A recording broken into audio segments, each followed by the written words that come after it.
Beep beep. All right, pick it up.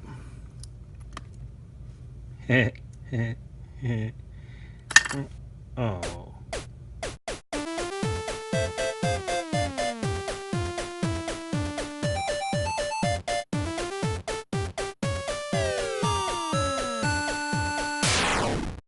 That's still not how I pick up games, because I like to go to Game World. How's that for an icebreaker? Alright, no more dad jokes in this video. Maybe. So, again, went to Game World, and I picked up a whole slew of 3DO long box games, and oh my gosh. Seriously, I love these things. They are large, they are ridiculous. These are compact disc games in massive, oversized boxes, but that's what makes it so much fun to collect. So, like I showed you, I picked up Icebreaker, and near as I could tell from the back, you are fighting pyramids because we've got to destroy those pyramids. I mean, triangles, you know, isosceles, right? Every kind of triangle pyramid. I don't know. I don't know what they were thinking with some of these games, but it's in the big box, so of course we had to have it. Next up, I got Flying Nightmares. I don't know if you guys ever suffer from flying nightmares. You know, maybe you're falling or something, or, you know, witches on broomsticks or whatever else flies. You know, that bladed thing from Krull. You know, I don't know. But this looks like a fairly generic flight simulator game, which back in the day when the 3DO was out, keep in mind anything that was moving in a 3D space was futuristic and crazy and blew our minds because we didn't know any better. Next, I have Blade Force, and I'm going to take this out of its case to make sure, hopefully, it doesn't reflect too much light. I don't know if you could see Blade Force. It is in the year 2110 when chaos rules. And first of all, I wanted to note I've seen a lot of these cases for boxed NES and Super Nintendo games and 64 games. And I really like these. They protect the boxes. I would love to get some for some of our games. I was surprised to actually see that they made these for the big box 3DO games, which is cool because it keeps them safe.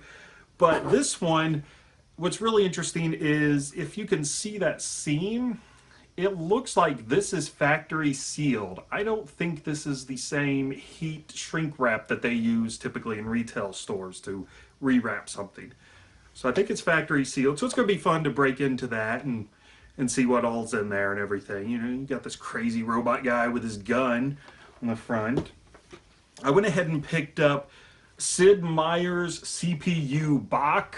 I'm going to show that real close to you. There's a lot to take in on that cover. Basically, I think you just make music with this. Maybe like a little music video. But Sid Meier, of course, went on to make a lot of the other games like Little Thing Civilization. I don't even know if anyone's ever heard of that game. It's a joke because it's huge, obviously.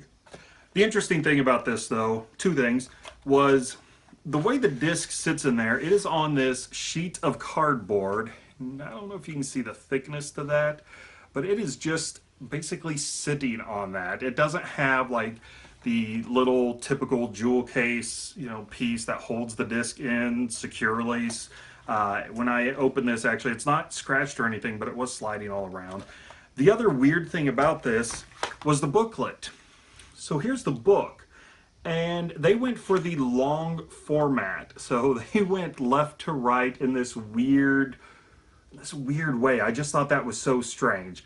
By comparison, here's Flying Nightmares, and for their booklet, they did what you would expect. They did a vertical layout for the instructions, and I don't know, it just seemed weird that they would do it this way instead of vertical. Maybe it's just me. We also got Microcosm for the 3DO, and this is a game that I believe we have on at least Sega CD, maybe Sega Saturn too. I have never played this game, but it seems to have hit a lot of different systems. It could have been one of those games that was like a big deal to be on, you know, CD format and everything. Maybe that's why it was on every CD format. We have the Foes of Ali, and I was misled by this game. Totally thought this was about Prince Ali, but That's just me. I thought it was going to be like Jafar. If you ever watched the cartoon, that wicked cat lady. But no, no. Apparently he's a boxer. I don't know if you guys knew that. And the last game of the 3DO haul that I picked up is Road and Track presents The Need for Speed.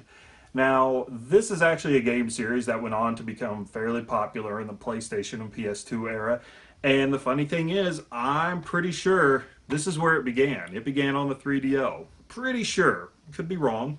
But it's always neat to see games start out on something else. Kind of like Tomb Raider started on the Saturn, but is definitely known for being on the PlayStation.